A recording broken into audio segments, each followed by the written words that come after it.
ফল করলে আমাদের প্যারেন্টসরা সমাজের সামনে উঠে দাঁড়াতে পারবে। অবশ্যই আল্লাহর কাছে অনেক অনেক শুকরিয়া যে আমরা অনেক কষ্টে এবার ভালো একটা ফল করেছি। আজকে আমার কাছে কি মনে হচ্ছে জানেন, আমার বাবা আইসিইউতে ছিল। আমার বাচ্চার রেজাল্ট খারাপ হবে জন্য আমার আম্মা আমাকে জানায়নি। আমি জানতাম না আমার বাবা আইসিইউতে। আমার মায়ের বিশ্বাস ছিল যে আমার মেয়ে জিপি5 পাবে এবং আমার বাবা সুস্থ হবে।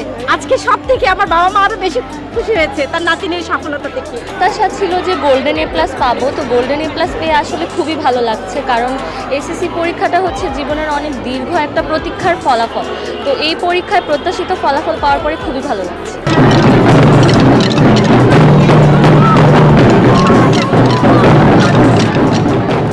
আমাদের এই করোনার মধ্যে এই সিচুয়েশনের মধ্যে এক্সাম দিয়েছি, স্কুল আমাদের সবসময় সাথে ছিল। অনেক সময় আমরা বারবার করোনার কারণে বন্যার কারণে একবার চেঞ্জ হলো, তো এটা প্রিপারেশন অনেক বড় একটা মেন্টাল এফেক্ট হয় যে এত বারবারই হচ্ছে আমাদের প্রিপারেশনে নষ্ট হয়ে যাচ্ছে। কিন্তু এর মধ্যে আমরা এত ভালো পরীক্ষা দিতে পেরেছি, এর মধ্যে এত ভালো রেজাল্ট হয়েছে আমাদের, তার মধ্যে আমরা খুব খুশি। অনেক অনেক বড় বিজয়, শুধু বিজয়টা অনেক অনেক বড় একটা বিজয় আজকে আমার মেয়ে অর্জন করলো, এবং আমি এটার জন্য আল্লাহ পাকের কাছে, আল্লাহ পাকের দরবারে সবচেয়ে বেশি শুকরিয়া আদায় করি।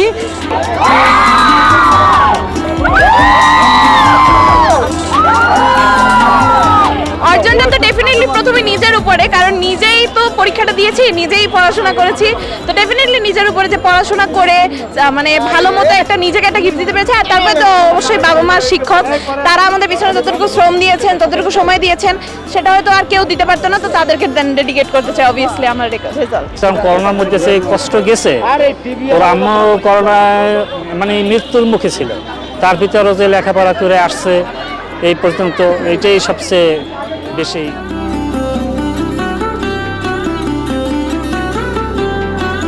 এই অর্জনটা আমি আমার আম্মু, সবার আগে আম্মু, আমার আব্বু, আমার নানা নানু, আমার মামা, এদেরকে দিব। আর আমার শিক্ষক, অবশ্যই শিক্ষক, আত্মীয় স্বজন সবাইকে দেবো, কিন্তু স্পেশালি আমি আমার আম্মুকে দিব।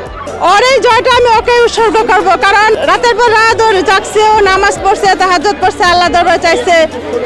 ওর মানে ওর কষ্টটা ওরই, বাবা মা কষ্ট করে, এটা সত্য কথা, কিন্তু সন্তান ও রাত জেগে পড়াটা বা কোনো কিছু, এমন সময় ছিল যে আমি হয়তো বাসায় নাই, কিন্তু ও পড়ছে।